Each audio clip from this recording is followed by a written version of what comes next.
చేతిలో రొట్టెను నేనయ్యా, వీరు యేసయ్యా. నీ చేతిలో రొట్టెను నేనయ్యా, వీరు యేసయ్యా. దేవునికి స్తోత్రములు.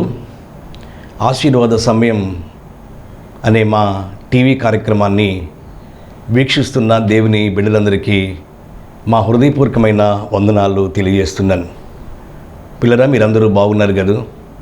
కొంతమందినైనా దేవుని వాక్యం చేత బలపరచాలని, మరి కొంతమందినైనా దేవుని రాకుడి కొరకు సిద్ధం చేయాలని, ప్రభు వస్తే నువ్వెక్కడ అని క్రైస్తవ సంఘాన్ని తట్టి లేపాలని ఎంతో ఆశతో ఈ కార్యక్రమాలను మీ దగ్గరికి తీసుకొని వస్తున్నాం. ప్రియులరా, గ్రామాల్లో సేవ చేస్తున్న మాలాంటి సేవకులకి మీ చేయూతను అందించండి. మీరు మా కొరకు ప్రార్థన చేయండి. దేవుడు మనందరినీ ఆశీర్వదించునుగాక. ఆమేన్. దేవుని వాక్యాన్ని మనం జ్ఞాపకం చేసుకుందాం. 145వ కీర్తన మొట్టమొదటి వచనాన్ని మనం చదువుకుందాం. రాజువైన నా దేవా, నిన్ను గణపరిచెదను, నీ నామమును నిత్యము సన్నుతించెదను, అనుదినము నేను నిన్ను స్తుతించెదను. పిల్లరా, దేవుడు గడిచిన సంవత్సరాలన్నీ ప్రభు మనలను కాచి కాపాడాడు. దేవుడే మనకు తోడుగా ఉన్నాడు. మన మార్గాల్లో ప్రభు కాపాడాడు. తినటానికి ఆహారాన్ని, ధరించడానికి దేవుడు చక్కని వస్త్రాలను ప్రభు మనకి ఇంతవరకు సహాయం చేశాడు. మరొక సంవత్సరంలోనికి దేవుడు మనల్ని తీసుకొని వచ్చాడు. క్రొత్త ఏడు మొదలుపెట్టాను, మన బ్రతుకునందు క్రొత్త ఏడు మొదలుపెట్టాను. మరొక నూతన సంవత్సరాన్ని పిల్లరా దేవుడు మనకిచ్చాడు. ఈ సంవత్సరమైనా మనం ఫలించాలని దేవుడు కోరుతూ ఉన్నాడు. చదువుకున్నటువంటి వచనాన్ని జ్ఞాపకం చేసుకుంటే, దావీదు భక్తుడు దేవుణ్ణి స్తుతిస్తున్నాడు, దేవుణ్ణి గణపరుస్తున్నాడు. ఈ నూతన సంవత్సరంలోనికి వచ్చినటువంటి మనం దేవుణ్ణి స్తుతించాలి, దేవుణ్ణి మనము గణపరచాలి. రాజువైన నా దేవా, నేను నిన్ను స్తుతించెదను. రాజువైన నా దేవా, నేను నిన్ను గణపరిచెదను. పిల్లరా, దావీదు మహారాజు, యుద్ధవీరుడు, సైన్యాధిపతి, ఒక గాయకుడు, ఒక ప్రార్థనాపరుడు, ఇజ్రాయేలీ ప్రజలకు 40 సంవత్సరాలు రాజుగా, మహారాజుగా పరిపాలన చేసినటువంటి దావీదు రాజు దేవుని పాదాల దగ్గర కూర్చొని ఆ రాజుతో ఈ మాట చెప్తున్నాడు. రాజువైన నా దేవా, నేను నిన్ను గణపరుస్తాను. పిల్లరా, ఇంతవరకు దేవుడు మనల్ని కాచి కాపాడాడు. ఇంతవరకు దేవుడు మనకు ఆరోగ్యాన్ని ఇచ్చాడు. పిల్లరా, చాలామంది అంటారు, దేవుడు ఇవ్వటం ఏంటంటే ఆరోగ్యాన్ని, నేను మొలకలు తింటున్నాను. దేవుడు ఇవ్వటం ఏంటి ఆరోగ్యాన్ని, నేను గింజలు తింటున్నాను. దేవుడు ఇవ్వటం ఏంటి ఆరోగ్యాన్ని, నేను వాకింగ్ చేస్తున్నాను, నేను ఎక్సర్సైజ్ చేస్తున్నాను, నేను డాక్టర్ల యొక్క సూత్రాలు పాటిస్తున్నాను, ఆకుకూరలు తింటున్నాను. పిల్లరా, చాలా మంది నా ఆరోగ్యాన్ని నేను కాపాడుకుంటున్నాను, మంచిదే, ఆరోగ్య సూత్రాలు పాటిస్తున్నాను, మంచిదే. పిల్లరా, మనము క్షేమముగా, మనం ఆరోగ్యంగా ఉండాలి. కానీ చాలా మంది వాళ్ళ ఆరోగ్యాన్ని వాళ్ళు కాపాడుకున్నారు. మైకేల్ జాక్సన్ ఆకుకూరలే తిన్నాడు, మైకేల్ జాక్సన్ గింజలే తిన్నాడు, మైకేల్ జోసెఫ్ జాక్సన్ ఆరోగ్య సూత్రాలను తూచా తప్పకోకుండా పాటించాడు. తన పక్కన ప్రపంచములో పేరు కలిగిన 12 మంది డాక్టర్ని తన పక్కనే పెట్టుకున్నాడు. మైకేల్ జోసెఫ్ జాక్సన్ ఆయన పేరు. పిల్లడా, 150 సంవత్సరాలు బ్రతకాలని తాను ప్లాన్ చేసుకున్నాడు. 100 సంవత్సరాలు నేను బతకాలి అనుకున్నాడు. ఆరోగ్య సూత్రాలే పాటించాడు. ఆయన ఏది తిన్నా, ఏది తాగినా దేవుని బిడ్డలారా పరీక్షించి ఆయనకి ఇచ్చారు. నేను చెప్పనా, మీలో చాలా మందికి తెలుసు, 150 సంవత్సరాలు బ్రతక బ్రతకాలి అనుకున్న మైకేల్ జోసెఫ్ జాక్సన్ 50 సంవత్సరాలకే చనిపోయాడు. లేదా డాక్టర్లను కొనగలిగాడు, మందులు కొనగలిగాడు, కానీ ఆరోగ్యాన్ని, ఆయుష్ని కొనలేకపోయాడు. ఈ కార్యక్రమాన్ని చూస్తున్న పిల్లరా, ఈ సంవత్సరంలో దేవుని దయ మనకు కావాలి. తినే తిండిని బట్టి, కట్టుకునే వస్త్రాలను బట్టి, మన వాస్తును బట్టి కాదు, క్రీస్తును బట్టి, దేవుని బట్టి నేటికి దేవుడు మనలను సజీవులుగా ఉంచాడు. మన ఆయుష్ దేవుని చేతిలో ఉంది, మన బ్రతుకు ఆయన చేతిలో ఉంది. కాబట్టి ఈ నూతన సంవత్సరంలోనికి ప్రవేశించినటువంటి మనం గడిచిన సంవత్సరాలన్నీ కాచి కాపాడిన దేవుణ్ణి మనము స్తుతించాలి. దేవుని యొక్క వాక్యాన్ని జ్ఞాపకం చేసుకుంటే 31వ కీర్తన 15వ వచనములో ఇలాగుంది. ఏంటా మాట? నా కాల గతులు నీ వశంలో ఉన్నాయి. పిల్లరా, మన గతి ఆయన వశంలో ఉంది. మన కాల గతులు ఆయన వశంలో ఉన్నాయి. కాబట్టి ఈ సంవత్సరంలో మనము దేవుణ్ణి స్తుతించాలా, ఆ దేవునికి మనము చెయ్యెత్తి జై కొట్టాలా, దేవుణ్ణి మనము గణపరుచుకోవాలా. రాజువైన నా దేవా, ఎంత చక్కని మాట అండి. నేను నిన్ను స్తుతిస్తాను, రాజువైన నా దేవా, నేను నిన్ను గణపరుస్తాను. పిల్లరా, దేవుణ్ణి మనము స్తుతించాలా. దేవుణ్ణి స్తుతిస్తూ ఉంటే మూయబడిన ద్వారాలు స్తుతి అనే ద్వారం ద్వారా దేవుని బిడ్డలు తెరవచ్చండి. దేవుణ్ణి స్తుతించాలా. ఎటువంటి విషమ పరిస్థితులు మారాలంటే మనము దేవుణ్ణి స్తుతించాలి. పిల్లరా, ఈ సంవత్సరం మనము దేవుణ్ణి గణపరుచుకోవాలా. ఒక మంచి దేవుని సేవకుడు ప్రశాంతంగా సేవ చేస్తున్నాడు, సంతోషంగా సేవ చేస్తున్నాడు. తన పరిచర్య చాలా సమాధానంగా ఉంది. తన పరిచర్య, దేవుడు ఇచ్చిన పరిచర్య మంచి ఆశీర్వాదకరంగా ఉంది. దేవుని బిడ్డరా, ఆ సేవకుని కుటుంబంలో ఒక విషమ పరిస్థితి. పాస్టమ్మ గారు చనిపోయింది. పాస్టమ్మ గారు చనిపోయినా ఈ దేవుని సేవకుడు బలం తెచ్చుకొని సంఘంతో, సంఘ సహకారంతో దేవుని బిడ్డల సంతోషంగా సేవ చేస్తున్నాడు. దేవుని బిడ్డరా, ఒక రోజున దేవుని సేవకుడు, దేవుని సేవకురాలు యొక్క కుమార్తె ఇద్దరు కలిసి ప్రయాణం చేస్తూ ఉంటే ఒక కారు వచ్చి దేవుని సేవకుడిని, దేవుని బిడ్డరా, దేవుని సేవకుని కుమార్తె ప్రయాణం చేస్తున్నటువంటి బైకుని గుద్దేసింది. దేవుని సేవకుడికి తీవ్ర గాయాలైనాయి. సేవకుని కుమార్తె పడటమే కోమాలోకి వెళ్ళిపోయింది. ఉలుకు లేదు, పలుకు లేదు. దేవుని బిడ్డల కళ్ళతో చూసిద్ది, నోటితో చేదో చెప్పాలనుకుంటుంది. 3 సంవత్సరాలు కోమాలోకి వెళ్ళిపోయింది. అప్పుడు అందరూ అనుకున్నారు, సంఘంలో కొంతమంది అనుకున్నారు, అయ్యగారికే దిక్కు లేదురా, అయ్యగారినే దేవుడు కాపాడలేకపోయాడురా, అయ్యగారు కుటుంబాన్ని, పాస్టర్ గారు కుటుంబాన్నే దేవుడు మర్చిపోయాడురా. సంఘమంతా చల్లా చెదురైపోయింది. పాస్టర్ గారికి దిక్కు లేదు. పిల్లరా, ఎక్కువ మంది వచ్చేటువంటి జనం తగ్గిపోవటం మొదలుపెట్టారు. ఇంతకు ముందు సంఘములో పాటలు ఉండేవి, చక్కని శబ్దాలతో ప్రభుని గణపరిచేవాళ్ళు. ఇప్పుడు ఆదివారం ఆరాధన నిశ్శబ్దమైపోయింది. పాస్టర్ గారు నిరాశగా కూర్చున్నాడు, నిస్పృహలో కూర్చున్నాడు. తిన్నావా, తినలేదా అని అడిగేవారు ఎవరు లేదు. అన్ని చోట్ల దేవుని బిడ్డలు ప్రభుని ఆరాధించుకుంటుంటే ఈ పాస్టర్ గారు సంఘం నిశ్శబ్దమైపోయింది. ఒక రోజున ప్రేమ కలిగిన దేవుడు మాట్లాడుతున్నాడు, నా కుమారుడా, నువ్వు నన్ను స్తుతించవా? నా సేవకుడా, నువ్వు నన్ను స్తుతించవా? అప్పుడు సేవకుడు చెప్తున్నాడు, ప్రభువా, ఏమని స్తుతించను ప్రభువా? నా భార్య చనిపోయిందని స్తుతించనా? సంఘమంతా ఖాళీ అయిపోయిందని స్తుతించనా? నా ఒక్కగానొక్క కూతురు కోమాలోకి వెళ్ళిపోయిందని స్తుతించనా? దేవుడు మాట్లాడుతున్నాడు. పిల్లరా, ఒక్కొక్కసారి మనం అలారం పెట్టినప్పుడు అది ఎలా శబ్దం వచ్చిందో ఆయన జీవితంలో, ఆయన హృదయంలో ఒక ఆలాపన దేవుడు అంతరాత్మలో మాట్లాడుతున్నాడు, నువ్వు నన్ను స్తుతించు. ఆ సేవకుడు లేచి ప్రభుతో అంటాడు, ప్రభువా, నిన్ను స్తుతించకపోతే నేను ఎవరిని స్తుతిస్తాను? నిన్ను గణపరచకపోతే నేను ఎవరిని గణపరుస్తాను? దేవుని బిడ్డ దేవుణ్ణి స్తుతించడం మొదలుపెట్టాడు. అద్భుతమండి. దేవుని బిడ్డరా, 3 సంవత్సరాలుగా ఉలకని, 3 సంవత్సరాలుగా పలకని, 3 సంవత్సరాలుగా కదలని ఆ బిడ్డ లేచి వచ్చింది. దేవుని బిడ్డలారా, అదిగో తన తండ్రిని హత్తుకుంది. దేవుడు మరలా ఆ పరిచర్యను ఆశీర్వదించడం మొదలుపెట్టాడు. ఈ కార్యక్రమం చూస్తున్న పిల్లరా, గడిచిన సంవత్సరాలన్నీ దేవుడు కాపాడాడమా? ఆరోగ్యం ఇచ్చాడు, ఆయుష్ ఇచ్చాడు. దేవుడు మనల్ని బ్రతికిస్తున్నాడు, పోషిస్తున్నాడు, ఆదరిస్తున్నాడు, ఆశీర్వదిస్తున్నాడు. ఇతరులకు ఇచ్చేవాడుగా దేవుడు నిన్ను నన్ను చేశాడు. అనేక మందికి ఆశీర్వాదకరంగా చేసిన దేవుణ్ణి ఈ సంవత్సరంలో స్తుతించాలా?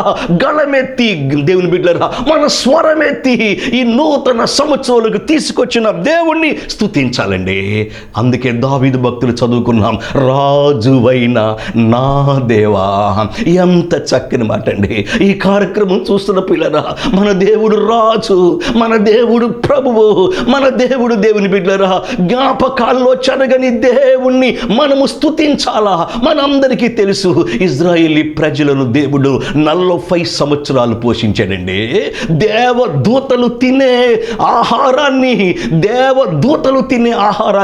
దేవుడు ఇజ్రాయేలీ ప్రజలకు ఇస్తే, వాళ్ళు 40 సంవత్సరాలు దేవుడు పోషిస్తే, 40 సంవత్సరాలు కంటికి కను పాపవలే దేవుడు కాపాడితే, వాళ్ళు చేసిన పనేంటో బైబిల్ గ్రంథంలో ఉందండి. 78వ కీర్తన 40వ వచనములు చదివితే, అరణ్యమున వారు ఆయన మీద ఎన్ని మారులో తిరగబడిరి, ఎడారి యందు ఆయనను ఎన్ని మారులో దుఃఖపెట్టిరి, మాటి మాటికి దేవుణ్ణి శోధించిరి, మాటి మాటికి ఇశ్రాయేలీ ప్రజలు పరిశుద్ధ దేవునికి సంతాపము కలిగించిరి. దేవదూతలు తినే ఆహారాన్ని దేవుడు తన ప్రజలకిస్తే దేవుని మీద సణిగారండి, దేవుని మీద గొడిగారండి, మాటి మాటికి శోధించారండి. ఈనాడు చాలా మంది విశ్వాసులు, ఈనాడు చాలా మంది దేవుని బిడ్డలు స్తుతించని వారుగా ఉన్నారండి, సణిగేవారుగా ఉన్నారండి. ఈనాడు చాలా మంది విశ్వాసులు దేవుని చేత దీవించబడి కూడా, దేవుని చేత ఆశీర్వదించబడి కూడా అనేక మంది దేవుని స్తుతించవలసిన వాళ్ళు సణుగుతున్నారండి. ఒక్కొక్కసారి అనిపించింది, ఏం బతుకురా ఈ బతుకు. మీకు ఎప్పుడైనా అనిపించిందా? అలా గనక మీకు అనిపిస్తే, విజయవాడ గవర్నమెంట్ హాస్పిటల్కి వెళ్ళి 1 గంట కూర్చుంటే దేవుడు మనల్ని ఎంత కాపాడుతున్నాడో అర్థమైందమ్మా. లేదు, ఒక జైలుకి వెళ్ళి ఆ జైలు దగ్గర 1 అరగంట నుంచుంటే దేవుడు మనల్ని, మన కుటుంబాలను ఎంత కాపాడుతున్నాడో మనకు అర్థమైద్దామా. లేదు, సమాధుల దగ్గరికి వెళ్ళి, శ్మశానాల దగ్గరికి వెళ్ళి 1 గంట కూర్చుంటే నిన్ను, నీ బిడ్డల్ని, నిన్ను, నీ భర్తని, నిన్ను, నీ కుటుంబాన్ని ఎంత కాపాడుతున్నాడో అర్థమైద్దామా. ఈ నూతన సంవత్సరాలకి వచ్చినటువంటి మనం గడిచిన సంవత్సరాలన్నీ కాపాడినటువంటి దేవుణ్ణి మనము స్తుతించాలా.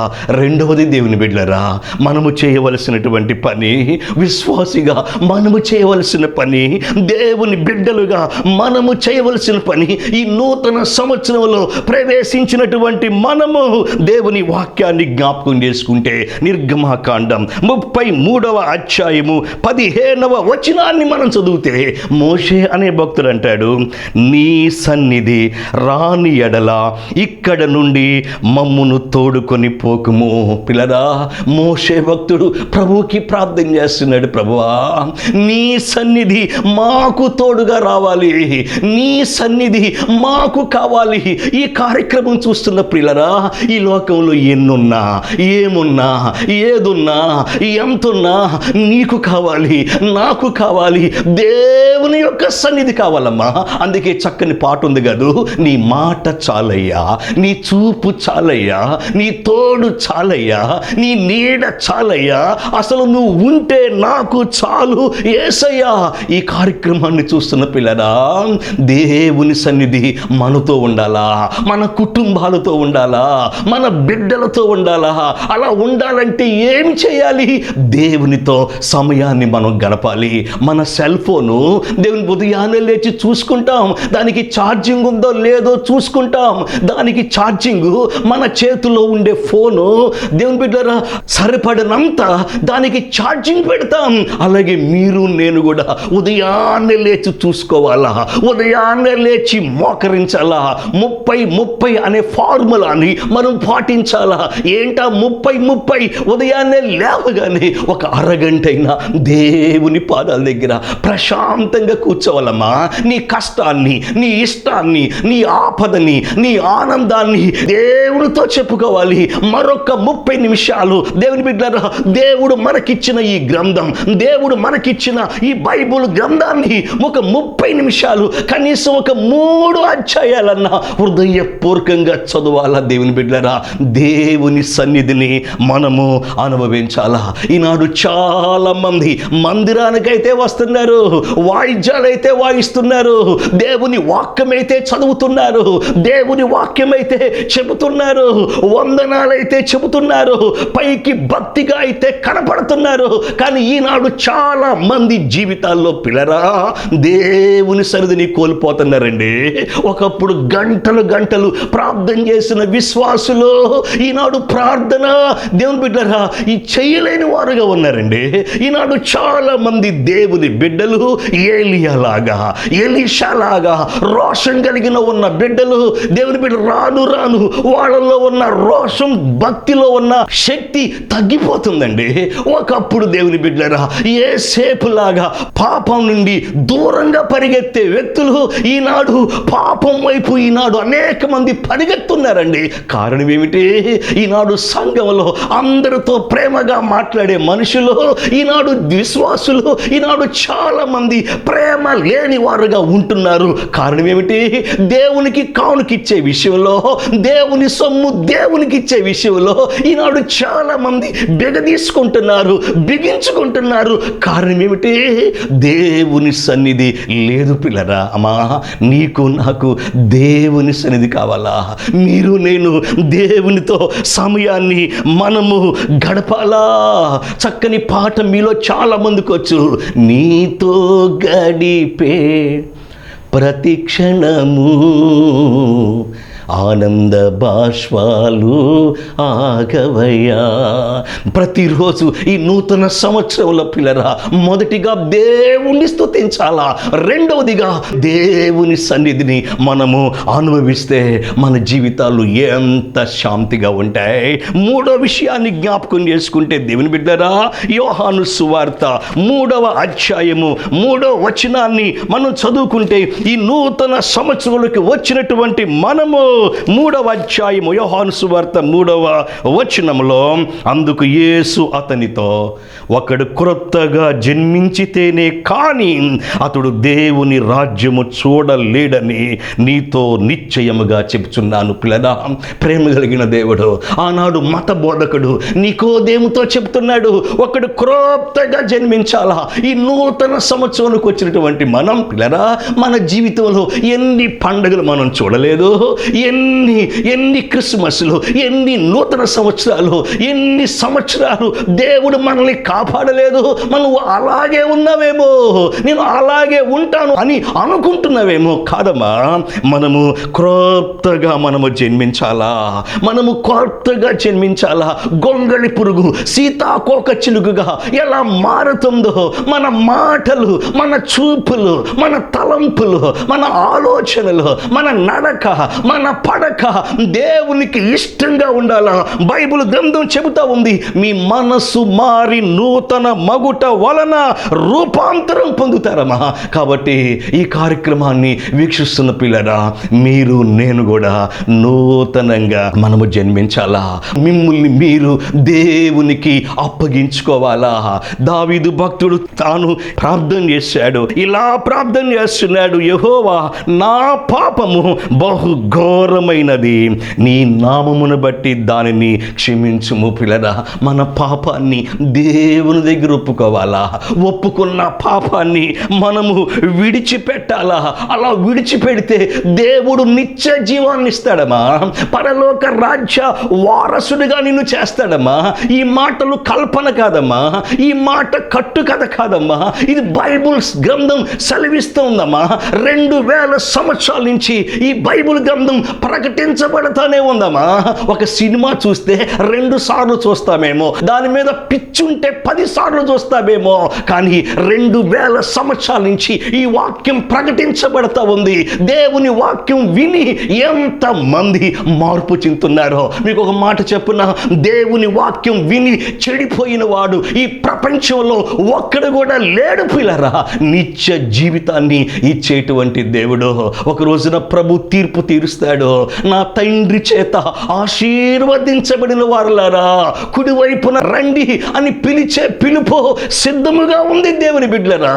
అది గొల్లవాడు గొర్రెల్లో నుండి మేకలను ఎలా వేరు చేస్తాడో, గొల్లవాడు దేవుని బిడ్డలారా గొర్రెల్లో నుండి మేకలను ఎలా విభజిస్తాడో, మహాసముద్రం లాగా ఆయన ముందు జన సమూహం ఉంటే ఒక రోజున దేవుడు తీర్పు తీరుస్తాడు. కుడివైపున గొర్రెలు, ఎడం వైపున దేవుని బిడ్డలారా అదిగో మేకలు.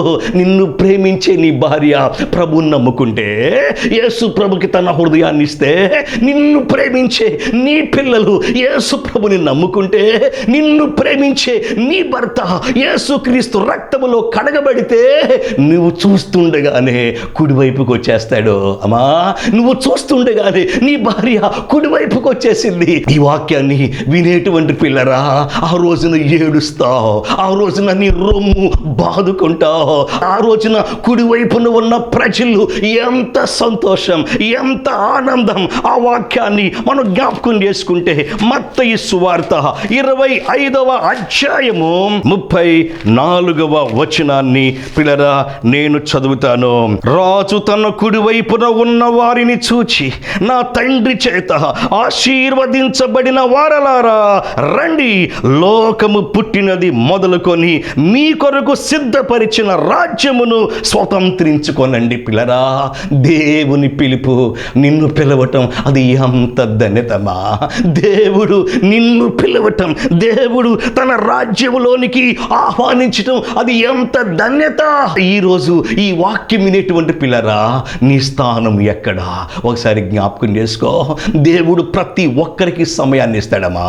ఈ వాక్యంతో దేవుడు మీతో మాట్లాడుతున్నాడు. మీరు ఎన్నో టీవీ ప్రసంగాలు వినుంటారు, మీకు గొప్ప గొప్ప సేవకులు మీకు బాగా తెలుసుంటారు. గొప్ప గొప్ప సేవకులతో, ప్రపంచ ప్రఖ్యాతిగాంచిన సేవకులతో మీరు పరిచయం కలిగి ఉంటారు. అయినా దేవుడు ఈ టీవీ ఛానల్ ద్వారా మీతో మాట్లాడుతున్నాడు. ఆశీర్వాద సమయం అనే కార్యక్రమం ద్వారా ఆ ప్రేమ కలిగిన దేవుడు మీతో మాట్లాడుతున్నాడు. మీకు దేవుడు ఈ సమయాన్ని ఇస్తున్నాడు. నెబుకద్నెజరుకు దేవుడు 7 సంవత్సరాలు సమయం ఇచ్చాడమ్మా. మారలేదు, మార్పు చెందలేదు. అదిగో గడ్డి దేవుడు తినిపించాడు. 120 సంవత్సరాలు నోవాహు కాలంలో ప్రజలకు సమయం ఇచ్చాడు. 120 సంవత్సరాలు దేవుడు వాళ్ళకి సమయం ఇస్తే దేవుడిచ్చిన సమయాన్ని సద్వినియోగం చేసుకోలేకపోయారు. నోవాహు కుటుంబం ఆ దేవునితో ఉన్నారు, ఆ వాడలో ఉన్నారు. మిగిలిన వాళ్ళు జల ప్రళయంలో దేవుని బిడ్డరా మునిగిపోయారు. చదువుతారా దేవుని వాక్యాన్ని మనం జ్ఞాపకం చేసుకుంటే ఆదికాండం 7వ అధ్యాయము 20వ వచనాన్ని చదివితే, పొడి నేల మీదనున్న వాటన్నిటిలోనూ నాసికారంధ్రములలో ఉన్న జీవాత్మ సంబంధమైన ఊపిరి గలవన్నీ చనిపోయాను. పిల్లరా, దేవుడు 120 సంవత్సరాలు సమయం ఇచ్చాడు. సొదొమ గొమొర్రా పట్టణాల ప్రజలకు దేవుడు వాళ్ళకి సమయాన్ని ఇచ్చాడు. చివరికి అగ్నిగంధకాల్లో కాల్చబడ్డారు. ఈ కార్యక్రమాన్ని వీక్షిస్తున్న పిల్లరా, నూతన సంవత్సరాలకు వచ్చా.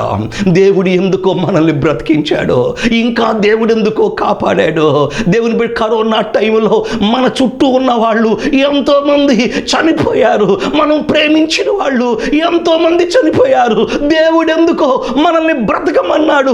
ఒక అవకాశం దేవుడు మనకిచ్చాడు. బైబిల్ గ్రంథం సెలవిస్తూ ఉంది, ఇదే రక్షణ దినం, ఇదే అనుకూల సమయం దేవుని బిడ్డరా. కాబట్టి మీ జీవితాలని ప్రభుకి అప్పగించుకోనండి. ఈ కొంచెం బతుకు దేవునికి సమర్పించుకోనండి. యేసు ప్రభు శిలువలో మన కోసం వేలాడాడు. నీ కోసం ఆయన విలువైన రక్తాన్ని చిందించాడు. కారణం ఆయన చేతకానోడు కాదు, ఆయన బలహీనుడు కాదు, 3 మేకులు పీక్కోలేనోడు దేవుడవుతాడా? అనేక మంది మాట్లాడుతున్నారు. 3 మేకులు పీక్కుంటే మనిషి అవుతాడు, 3 మేకుల మీద వేలాడితే దేవుడు అవుతాడు. పిల్లరా, ఆ ప్రేమ కలిగిన దేవుడు ఇంకా సహనం చూపుతున్నాడు. ఈ ప్రేమ కలిగిన దేవుడు ఇంకా కనికరం చూపుతున్నాడు. నీ వైపు దేవుడు తన 2 చేతులు చాపుతున్నాడు. ఈరోజు ఆ దేవునికి ఒక అవకాశం ఇస్తారా పిల్లరా? అలాగే 4వ విషయాన్ని జ్ఞాపకం చేసుకుంటే, ఈ నూతన సంవత్సరంలోకి వచ్చినటువంటి మనం ఒకటి దేవుణ్ణి స్తుతించాలి పిల్లరా. గుండె లోతులో నుంచి ప్రభుని స్తుతించాలి. రెండోది దేవుని సన్నిధి మనము కోరుకోవాలి. దేవుని యొక్క సన్నిధిని మనము కోరుకోవాలి. ఈనాడు చాలా మంది దేవుని బిడ్డలారా దేవుని దగ్గరికి వచ్చిన తర్వాత దేవుని సహాయాన్నే కోరుకుంటున్నారు, కానీ దేవుని బిడ్డలారా దేవునితో సమయాన్ని గడిపేది ఈనాడు చాలా మంది కోరుకోవట్లే. 3వది మనం జ్ఞాపకం చేసుకుంటే, క్రొత్తగా మనము జన్మించాలి. 4వ విషయాన్ని జ్ఞాపకం చేసుకుంటే, లూకా సువార్త 13వ అధ్యాయము 8వ వచనాన్ని చదివితే, వాడు అయ్యా నేను దాని చుట్టూ త్రవ్వి ఎరువు వేయ మట్టుకు ఈ సంవత్సరము కూడా ఉండనిమ్ము, అది ఫలించినా సరి, లేని ఎడల నరికించి వేయమని అతనితో చెప్పాను. పిల్లరా, తోటమాలి యజమానితో మాట్లాడుతున్నాడు. తోటమాలి యజమానిని బ్రతిమలాడుతున్నాడు. ఏంటి బ్రతిమలాడేది? ద్రాక్ష తోట మధ్యలో ఒక అంజూరపు మొక్కను యజమాని వేశాడు. పిల్లరా, తోట మధ్యలో, ద్రాక్ష తోట మధ్యలో అంజూరపు చెట్టు. అది 3 సంవత్సరాల నుండి యజమాని వస్తున్నాడు, చూస్తున్నాడు, కానీ చెట్టు అయితే పచ్చగా ఉంది కానీ కాయలు లేవు. చెట్టు అయితే చక్కగా కనపడుతుంది కానీ కాయలు లేవు. దేవుని బిడ్డలారా, తోట మాలితో చెప్తున్నాడు యజమాని, ఈ మొక్కను నరికేయి, ఈ అంజూరపు చెట్టుని నరికేయి అంటే తోటమాలి బ్రతిమలాడుతున్నాడు. ఏమని బ్రతిమలాడుతున్నాడు అంటే, అయ్యా ఈ సంవత్సరము కూడా ఉండనిమ్ము. ఎంత చక్కని మాట అండి. తోటమాలి యేసు ప్రభు, దేవుని బిడ్డలారా, యజమానిది యెహోవా దేవుడో, నిన్ను దేవుడు ఇంకా బ్రతిమలాడుతున్నాడు. దేవుని వాక్యం నిన్ను ఇంకా బ్రతిమలాడుతుంది. తోటమాల అంటున్నాడు, దాని చుట్టూ నేను తవ్వుతాను, దాని చుట్టూ నేను ఎరువేస్తాను, దాని చుట్టూ నేను భద్రత తీసుకుంటాను. అది ఫలించినా సరి, ఫలించకపోతే నరికై. దేవుని బిడ్డలారా, మనము మంచి ఫలాలు ఫలిస్తున్నామా? దేవుని బిడ్డలారా, దేవుణ్ణి సంతోషపెట్టే అంజూరపు చెట్టులాగా మనం ఉంటున్నామా? జ్ఞాపకం చేసుకోండి. ద్రాక్ష తోట మధ్యలో అంజూరపు చెట్టు అండి. నీ బంధువుల మధ్యలో, నీ రక్త సంబంధికుల మధ్యలో, నీ ప్రియమైన సంఘం మధ్యలో దేవుడు నిన్ను ఉంచాడు. అనేక మందికి ఆశీర్వాదకరంగా నువ్వు ఉండాలి. కారు ద్రాక్షాలు మనం కాయకూడదు, కారు కాయలు మనం కాయకూడదు, కారు కోతలు మనము కుయ్యకూడదు. మంచి ఫలాలు మనం ఫలించే విధంగా యజమానికి ఇష్టంగా మనం ఉండాలని ఈ సంవత్సరం ఆశపడుతున్నాడు. బైబిల్ చెప్తుంది, ఎన్నిసార్లు గద్దించినా లోబడిన వాడు హఠాత్తుగా మరి తిరుగు లేకోకుండా నాశనం అవుతాడు అని సామెతల గ్రంథం 29వ అధ్యాయము మొట్టమొదటి వచనం పిల్లరా సెలవిస్తూ ఉంది. మనం మంచి ఫలాలు ఫలించుదాం. ప్రభు అన్నాడు, మీరు ఫలించండి, అభివృద్ధి పొందండి, భూమిని నిండించండి, దాన్ని ఏలండి అని ఆశీర్వదించాడు. ఈ సంవత్సరం దేవుని బిడ్డలారా మనం ప్రభుని స్తుతించుదాం. ఈ సంవత్సరం మరి ఎక్కువగా దేవుని యొక్క సన్నిధిని మనం కలిగి ఉందాం. ఈ సంవత్సరం దేవుని బిడ్డలారా గడిచిన సంవత్సరాల కంటే దేవుని రూపంలోనికి మార్చబడదాం, దేవుని పోలికలోకి మనం మార్చబడదాం. అలాగే ఈ సంవత్సరం దేవుని బిడ్డలారా మంచి ఫలాలు మనం ఫలించుదాం. దేవుని యొక్క వాక్యం సెలవిస్తా ఉంది. మత్తయి రాసిన సువార్త 3వ అధ్యాయము 8వ వచనాన్ని చదివితే, మారు మనసుకు తగిన ఫలములు ఫలించండి. పిల్లరా, అదిగో మనం మంచి ఫలాలు ఫలించుదాం. దేవునికి ఇష్టంగా మనం ఉందాం, దేవునికి మనము సమీపంగా ఉందాం. మన జీవితాన్ని దేవునికి పిల్లరా అప్పగించుకుందాం. ఒక చక్కని పాట మీలో చాలా మందికి తెలుసు. ఇదిగో దేవా నా జీవితం ఆ పాదమస్తకం నీకంకితం. ఈరోజు ఆయన పాదాల దగ్గర సాగిలపడి, ప్రభువా నిన్ను స్తుతిస్తాను ప్రభువా. ఆయన పాదాల దగ్గర కూర్చొని ప్రభువా నీ సన్నిధి, నేను నా బిడ్డలు, నేను నా కుటుంబం నీ సన్నిధిలో మేము కూర్చొని నీ సన్నిధిని కోరుకుంటాం ప్రభువా. మూడవది, నూతన జీవితాన్ని నేను జీవిస్తాను ప్రభువా అని ఆ దేవునికి మనల్ని మనం అప్పగించుకుందామా? మంచి ఫలాలు నేను ఫలిస్తాను ప్రభువా అని ఆ దేవునితో ఒక తీర్మానం చేసుకుందామా? ప్రార్థన చేసుకుందాం. ప్రభువా, ఈ టీవీ కార్యక్రమాన్ని బట్టి వందనాలు. ఈ టీవీ ముందు కూర్చొని నీ మాటలు వింటున్న ప్రతి ఒక్కరిని జ్ఞాపకం చేసుకున్నాయినా మా బ్రతుకులో నిన్ను స్తుతిస్తూ, మా బ్రతుకంతా ప్రభా నీ సన్నిధిలో ప్రభా మేము ఆనందిస్తూ, మా బ్రతుకంతా ప్రభా నీ పోలికలోకి, నీ రూపంలోకి మేము మార్చబడుతూ, మా బ్రతుకుల్లో మంచి ఫలాలు ఫలించి మీ చేత బలా నమ్మకమైన దాసులు అనిపించుకునే భాగ్యం మా అందరికీ దయచేయమని యేసు నామమున అడిగి వేడుకొని పొంది ఉన్నాం తండ్రి. ఆమెన్. పిల్లరా, ఈ ఆశీర్వాద సమయం అనే టీవీ కార్యక్రమం మీ ఆత్మీయ జీవితానికి దీవెనకరంగా ఉంటే మాకు చిన్న ఫోన్ కాల్ చేయండి, మేము కూడా సంతోషపడతాం, ప్రభుని స్తుతిస్తాం. దేవుడు మనల్ని దీవించునుగాక. ఆమెన్. మా address pastor Y Suresh, Sobhanapuram, Agiripalli మండలం, కృష్ణా జిల్లా. మా పిన్ కోడ్ 521211. మా ఫోన్ నెంబర్ 944-086-9566. దేవుడు మనందరినీ ఆశీర్వదించునుగాక. ఆమెన్.